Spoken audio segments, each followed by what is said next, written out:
अस्सलाम वालेकुम। उम्मीद है आप सब खैरियत से होंगे। आज का हमारा जो लेक्चर है ऑनलाइन के केमिस्ट्री से लेक्चर नंबर 7 है, जिसमें हम वो जो केमिकल स्पीशीज़ थी जो मैंने आपको बताई थी, ठीक है, उसके जो टाइप्स थे वो हमने जो है वो सिर्फ उसके टाइप्स हमने लिख के थे, वो उसको हमने एक्सप्लेन नहीं किया था।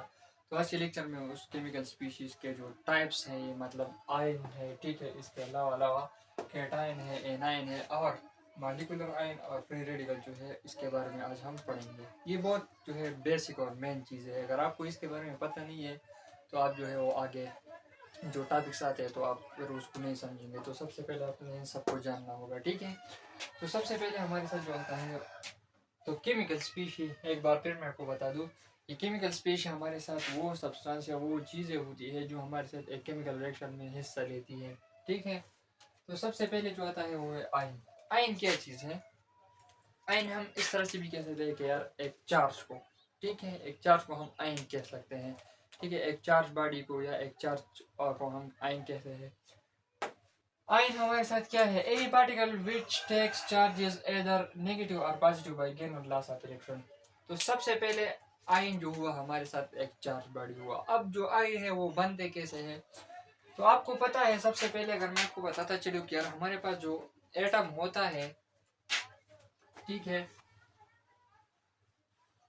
मिसाल के तौर पर मैं यहाँ पर अगर ले लूँ कि यार यहाँ पर हमारे साथ हाइड्रोजन एक एटम है, ठीक है, ये इसका न्यूक्लियस हुआ और ये जो है इसका एक शेल है और इस शेल में क्या है, इसके पास एक इलेक्ट्रॉन है। चूँकि जो हमारे साथ एटॉमिक नंबर है हाइड्रोजन का वो 1 है, ठीक है, इसलिए इसमें कितने इलेक्ट्रॉन या प्रोटॉन हुए? 1 हुए, ठीक है।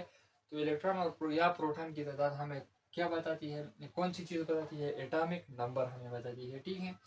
यहाँ पर अगर हम देखें तो ये हाइड्रोजन जो है ये हमारे साथ क्या है? ये हमारे साथ एज अ न्यूट्रल है। यहाँ पर ये न्यूट्रल है, मतलब न्यूट्रल क्या क्या है? हम कह सकते हैं कि यार एक हमारे साथ चार्ज बॉडी होती है, एक न्यूट्रल होता है। चार्ज बॉडी वो है जिस पर चार्ज होता है, मतलब पॉजिटिव चार्जेस की दो टाइप्स है, पॉजिटिव या निगेटिव। और न्यूट्रल वो चीज़ होती है जिसमें हमारे साथ जो है वो अपोजिट और पॉजिटिव चार्ज जो है वो एक दूसरे को इक्वल होते हैं, या हम कहते हैं कि उस पर जो है बिल्कुल चार्ज नहीं होता, ठीक है। तो यहाँ पर हमारे साथ हाइड्रोजन जो है वो यहाँ पर न्यूट्रल है, ठीक है। इस स्टेट में हाइड्रोजन जो है हमारे साथ न्यूट्रल है।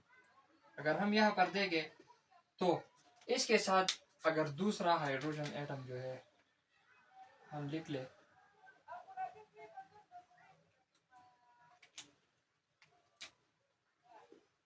इसके पास भी एक इलेक्ट्रॉन है जिससे हम जो हमने जो है क्रॉस से जो है वो जाहिर किया है, और इसका जो है इलेक्ट्रॉन है वो हमने डॉट से जाहिर किया हुआ है। हम अगर आप देखें यहाँ पर तो यहाँ पर जब ये दोनों मतलब बॉन्ड बनाते हैं, बॉन्ड मतलब लिंकेज बनाते हैं, तो क्या होता है कि यार यहाँ पर ये जो इलेक्ट्रॉन है, मिसाल के तौर पर जब ये इलेक्ट्रॉन जो है ये हाइड्रोजन जो है जब इस इलेक्ट्रॉन को जो है हमारे साथ क्या करता है, इस दूसरे हाइड्रोजन को दे देता है, या हम कह सकते हैं कि यार शेयर पेयर ऑफ इलेक्ट्रॉन जो है यहाँ पर मेनली तो शेयर पेयर ऑफ इलेक्ट्रॉन होता है। या हम कह सकते हैं कि सिंपली यार एक हाइड्रोजन जो है हमारे साथ, इसको हम हटा देते हैं, सिंपली हम कहते हैं कि यार ये जो हाइड्रोजन है, ठीक है, जब ये हाइड्रोजन ये इलेक्ट्रॉन जो है ये लॉस करेगा, मतलब दूसरे एटम को देगा, अपने आप से रिमूव करेगा, तो इस पर क्या चार्ज आएगा? तो सबसे पहले चार्ज के बारे में अगर हम आए तो हमारे साथ आपको पता होगा कि यार हमारे साथ जो नंबर ऑफ प्रोटॉन है एक एटम में वो इक्वल होते हैं नंबर ऑफ इलेक्ट्रॉन्स को। ये बात तो आप जानते होंगे, ठीक है, मैंने पहले भी बताया आपको कि यार जितने प्रोटॉन्स होते हैं एक एटम में उतने ही इलेक्ट्रॉन्स होते हैं।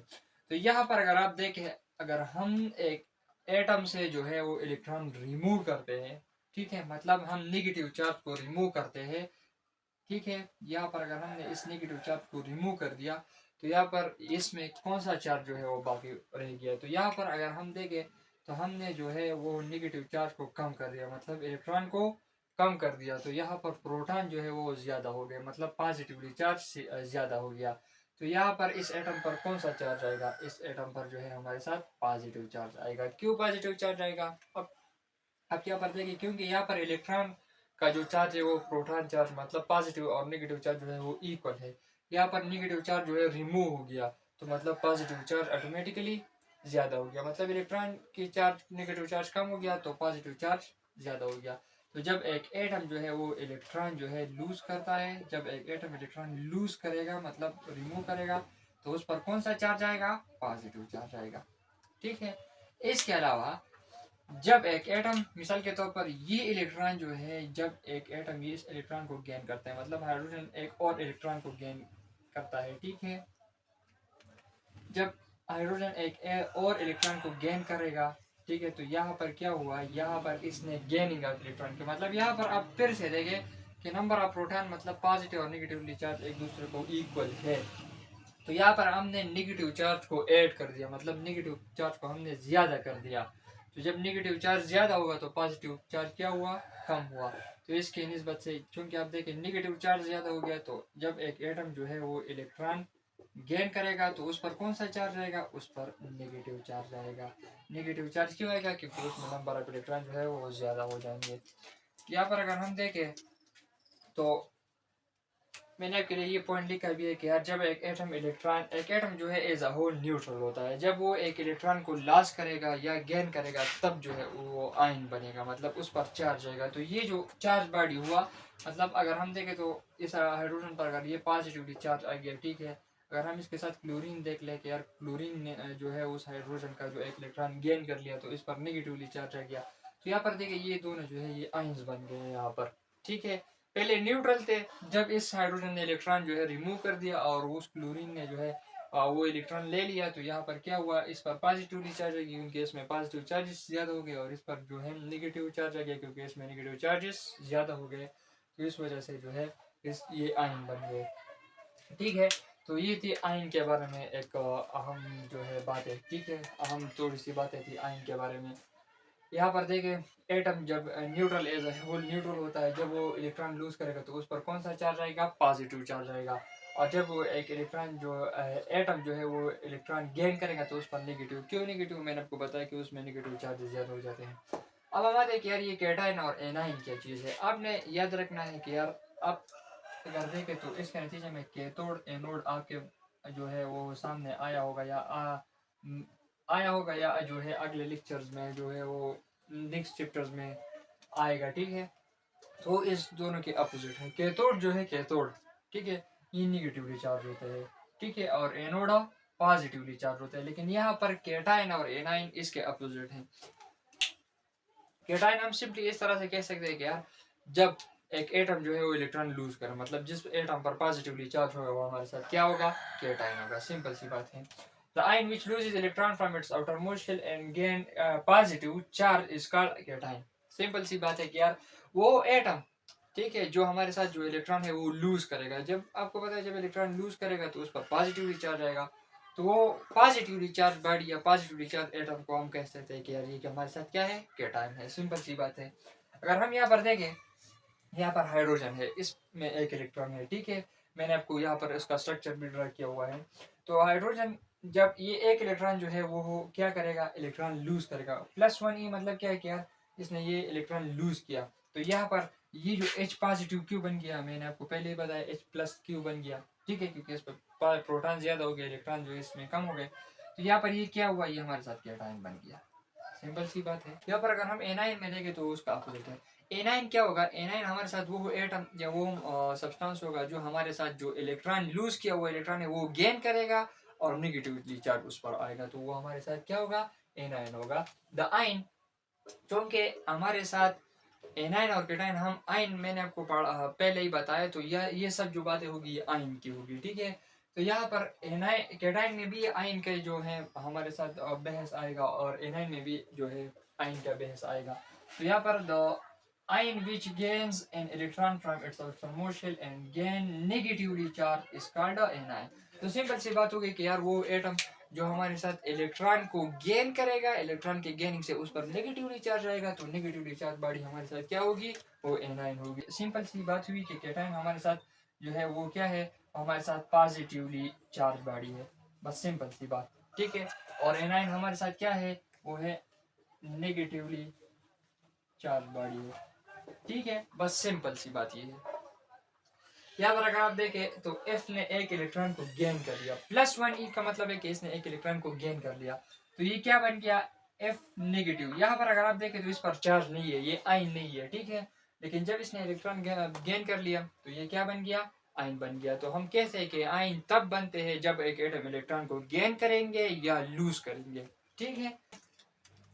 अब हम एटम और आयन के बारे में कंपैरिजन अगर हम कहें तो यार एटम जो है आयन से किस चीज़ों में मुख्तलिफ है।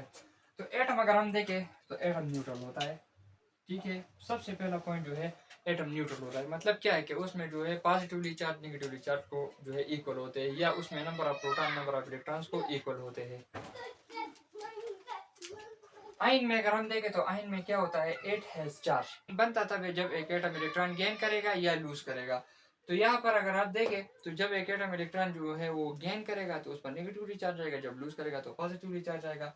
तो आयन हमारे साथ क्या होगी, वो चार्ज बॉडी होगी, मतलब चार्ज होगा, उस पर चार्ज होगा, और एटम जो है वो न्यूट्रल होगा। सबसे पहला पॉइंट। दूसरे पॉइंट के बारे में अगर हम आते हैं तो एटम हमारे साथ it is a smallest particle of element. Atom जो है हमारे साथ एलिमेंट का जो है वो स्मॉलेस्ट पार्टिकल होता है, ठीक है।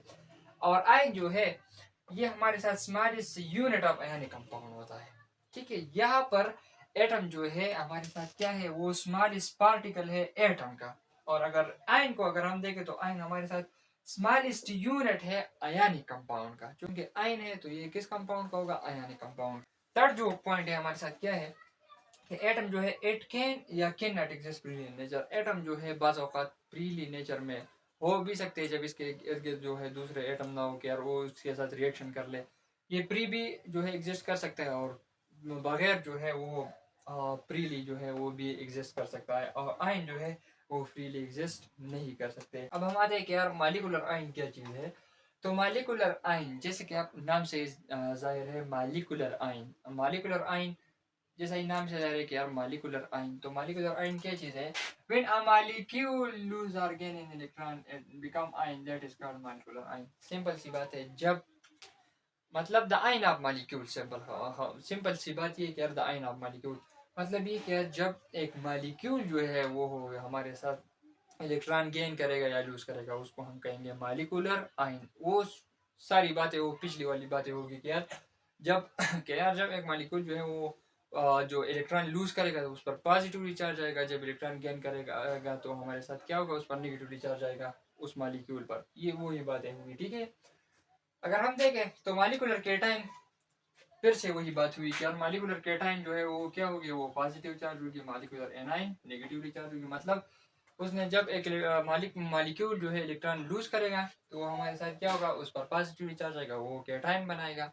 और जब एक इलेक्ट्रॉन जो है वो गेन करेगा वो मॉलिक्यूल एक इलेक्ट्रॉन जब गेन करेगा तो उस पर नेगेटिवली चार्ज आएगा, एनाइन बनेगा। सिंपल सी वही बातें हुई। लास्ट जो हमारे साथ है वो है फ्री रेडिकल। तो फ्री रेडिकल क्या चीज़ है, फ्री रेडिकल हमारे साथ एक pair of group of atoms हो सकती है या एटम हो सकते हैं जो हमारे साथ क्या है, जिसमें हमारे साथ प्री पेयर या लोन पेयर ऑफ इलेक्ट्रॉन्स होते हैं, ठीक है।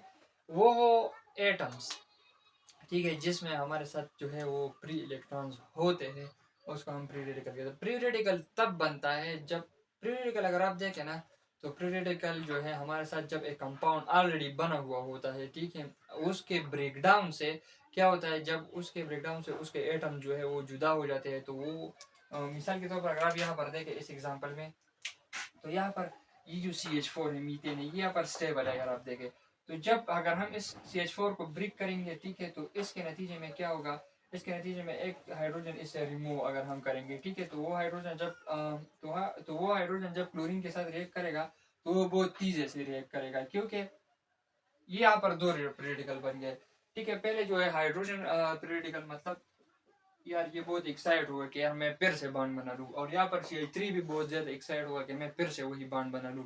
तो यहाँ पर जो है इसने बॉन्ड बना लिया क्लोरीन के साथ, और ये CH3 जो है ये यहाँ पर जो है वो फ्री रेडिकल जो है वो बाकी रह गया, ठीक है। तो हमारे साथ ये हो गया प्री रेडिकल। तो प्री रेडिकल हमारे साथ क्या पेयर या ग्रुप ऑफ एटम्स है जिसके साथ पास प्री पेयर ऑफ इलेक्ट्रॉन होते हैं या लोन पेयर होते हैं, ठीक है। तो उसको हम क्या कह सकते हैं, उसको हम कहेंगे फ्री रेडिकल। उम्मीद है आज का लेक्चर आप समझ गए होंगे। हमारे इस वीडियो को लाइक करें, अपने दोस्तों के साथ शेयर करें, हमारे यूट्यूब चैनल को सब्सक्राइब करें। इंशाल्लाह ताला मिलेंगे अगले लेक्चर में, उस वक्त तक अल्लाह हाफिज़।